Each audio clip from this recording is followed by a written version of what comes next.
എന്നിട്ട് പറയാണ് ഭൂരിപക്ഷ വർഗീയതക്കെതിരെ ന്യൂനപക്ഷ വർഗീയത കൊണ്ടല്ല അറ്റാക്ക് ചെയ്യേണ്ടതെന്ന്. ഇവിടെ ന്യൂനപക്ഷ വർഗീയത എവിടെയാന്നേ? നീ എവിടെ പരിപാടി അവതരിപ്പിച്ചാലും ഇത് തന്നെയാണല്ലോ നിന്റെ വിധി. ഇവിടെ എവിടെ കാണിച്ചു തരുന്നേ? ജമാഅത്ത് ഇവിടെ എന്താണ് ചെയ്യുന്നത്? ജമാഅത്ത് അവരവർ പ്രവർത്തിച്ചു പോയിക്കോട്ടെ. അവര് വലിയ ആൾക്കാരല്ലേ കേട്ടോ, മാമിനോടൊന്നും തോന്നല്ലേ?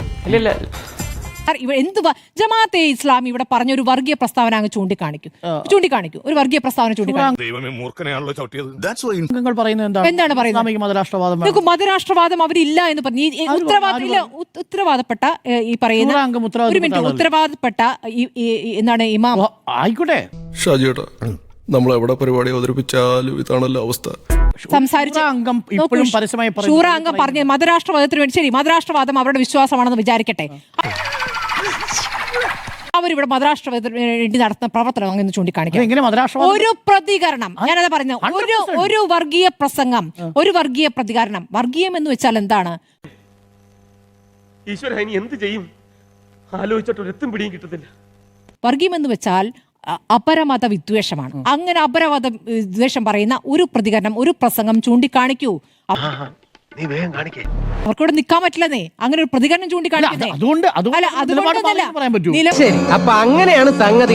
ഒരുപാട് ഇവിടെ പറയാത്തവരെ, ഇവിടെ നിങ്ങൾ കാണാത്തവരെ തിരഞ്ഞുപിടിച്ച് നിങ്ങളുടെ കണ്ണുകൊണ്ട് കാണാൻ ശ്രമിക്കുന്നു. ഇനി ഈ പറയുന്ന ഷൂറ അംഗം പറഞ്ഞു എന്നിരിക്കട്ടെ, ഈ ഷൂറ അംഗം പറയുന്നതിന് മുമ്പ് 10-42 കൊല്ലം ഇവരുടെ പിന്തുണ സ്വീകരിച്ചല്ലോ. എത്ര കാലം പിന്തുണ വോട്ട് സ്വീകരിച്ചു? ഞാൻ പറഞ്ഞു പൂർത്തിയാക്കട്ടെ.